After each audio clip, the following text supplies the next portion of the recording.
Well, Elon Musk suffered a humiliating demotion tonight by Donald Trump. The theory that Elon Musk might become, in effect, a co-president or the real president, while Donald Trump, in effect, retires to a life of golfing, suffered a significant setback tonight. Musk will get an office at OMB, or maybe he'll want one of those very big offices that are available in the executive office building beside the White House. He could get one of those. But it seems very unlikely he will get an office in the West Wing of the White House, where the action really is. Susie Wiles will no doubt use much of her bureaucratic infighting skill to keep Elon Musk as far away from real power as possible. So the mainstream media is completely hyperventilating over a lot of Donald Trump's latest cabinet picks. And here is just a prime example of that. Biden administration, no one is endorsing this. What's your analysis, Ellie? This is a crazy pick. This is a dangerous pick. I wish there was a gentler way to say it, but there's no use mincing words. I was a prosecutor for a long time. Yeah. And, I think the most telling part of it all is I'd like to say they're not discriminating. Everyone associated with the orange man they think is bad, but that is obviously not true. They are particularly mad at Elon Musk, Tulsi Gabbard, Vivek Ramaswamy, and Matt Gaetz for a reason. And it's very telling which picks the establishment media is mad at and completely happy with. Because, for example, you have the guy Mike Waltz, who was chosen as one of Trump's national security advisors. This is a pick I made very clear I was not a big fan of, right? The guy is a complete neocon. He was an assistant to Dick Cheney back in the Iraq War. He said even in 2017 that you need to dedicate your grandchildren to endless wars fighting so-called Islamic extremism. And they're perfectly fine with that, right? The MSM that made the biggest deal out of the Iraq War, no issues with a total Bushite neocon being appointed. But when it comes to Tulsi Gabbard, someone who actually wants to get America out of those wars and stop sending young men to die for basically no reason besides enriching the military-industrial complex.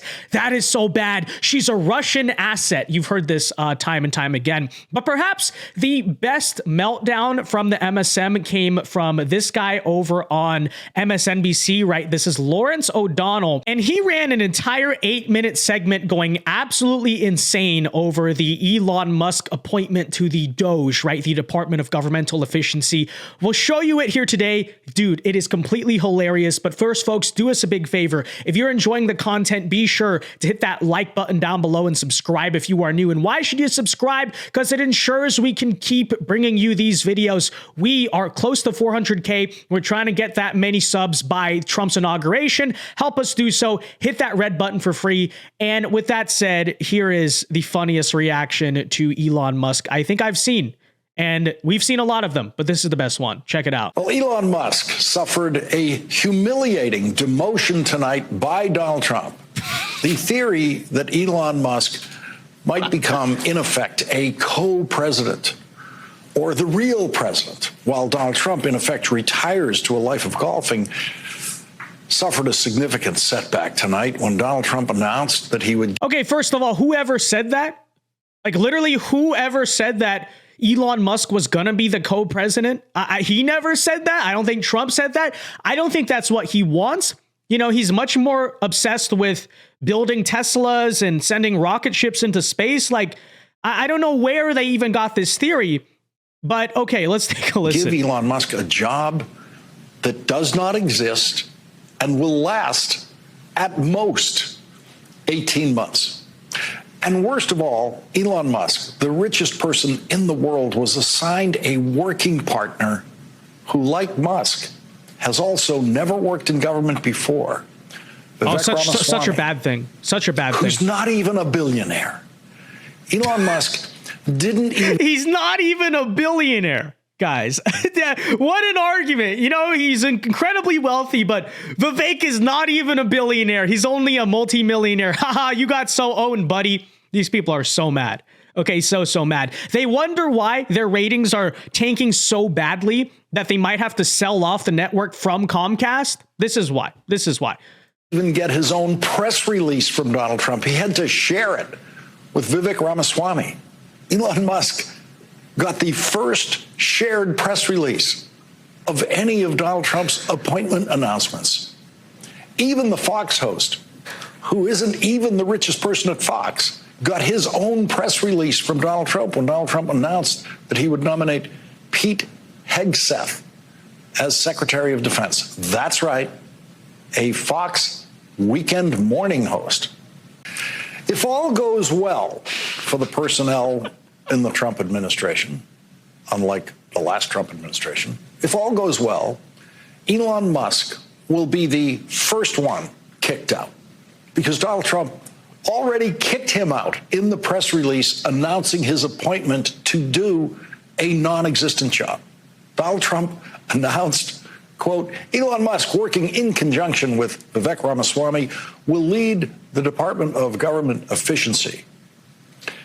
Say Doge. He's not going to say Doge. Guys, I think this entire segment is a projection. Okay?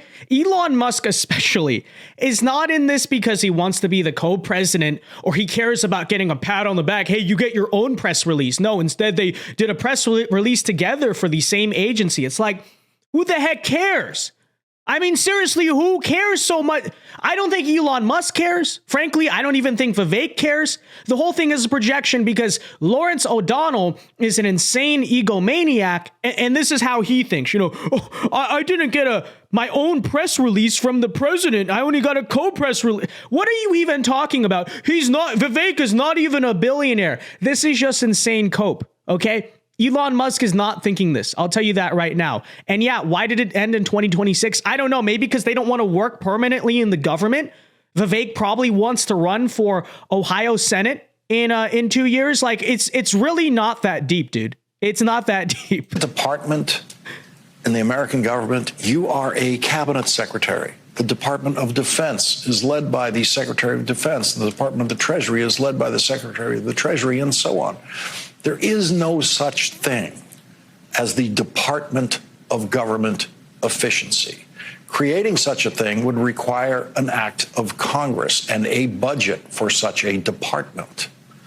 The press release reveals that the Department of Government Efficiency, which does not have an office or a desk or an office chair anywhere in the government, will probably be housed in the executive office building beside the White House, because the Trump press release says that the Department of Government Efficiency, quote, will partner with the White House and Office of Management and Budget to drive large-scale structural reform.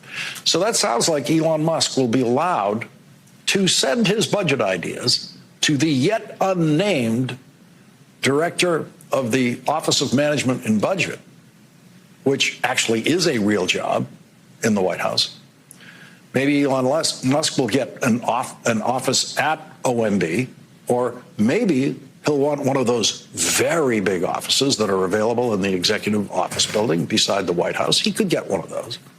Again, he's just so obsessed with this. What are you even talking about? Elon Musk is not going to have his own office in the White House. The office chairs aren't even there. This is someone who is seething right now. Okay? Again, it's not that deep. I don't think they actually really care about this stuff. Okay? Yes, it's an advisory role. Again, almost like Elon Musk does not want or cannot even sustain a full-time job in the government. Are we shocked by that? I don't understand. What is he talking about? It's so ridiculous. But it seems very unlikely he will get an office in the West Wing of the White House. Oh, he won't get an office in the West Wing. He got screwed over. So, dear gosh, man. How do people sit down? I will once again ask, how do people sit down and actually watch this network? Okay. And again, they actually don't. Look at their current ratings. They're struggling. They might be sold off. So that's true. But I wonder why, people don't watch this network.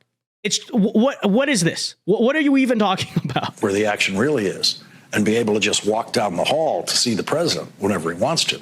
The big offices in the West Wing of the White House go to the White House Chief of Staff and the Vice President. The White House Chief of Staff, okay, Susie Wiles, will no doubt use much of her bureaucratic infighting skill to keep Elon Musk as far away from real power as possible.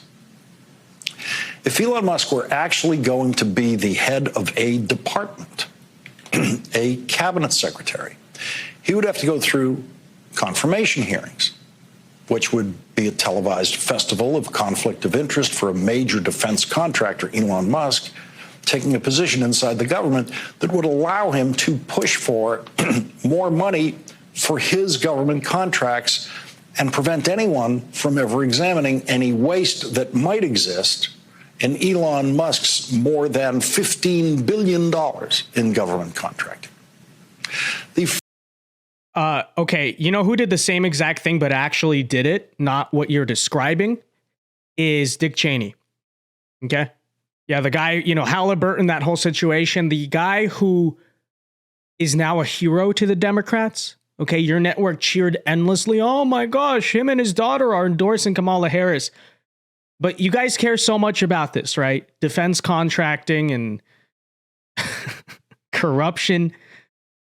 He's still going, by the way. We have listened to 4 minutes and 32 seconds of this segment. He's still mad about this. Funniest part of the Trump press release announcing Elon Musk's appointment to a position that does not exist, in which he is being forced by Donald Trump to work with someone else who knows nothing about the subject that he's been assigned, Vivek Ramaswamy, is that they are both going to be the first people kicked out of the Trump government. The Trump press release says their work will conclude no later than July 4th, 2026. Every Republican president has campaigned on the promise that they will eliminate waste and fraud in government, including Donald Trump. How could there be any waste in government after Donald Trump's 4 years in the presidency, which were supposed to eliminate waste? How could there be any waste in government after Republican hero Ronald Reagan was supposed to spend 8 years getting rid of all the waste? I'm talking about... Okay, I get it. I get the point. Yes, absolutely. Republicans have a problem of hypocrisy on this. One true point he made. They don't really cut down on the government like they say they will. So then, but if that's the argument, then what is your problem with Elon and Vivek on the Department of Government Efficiency?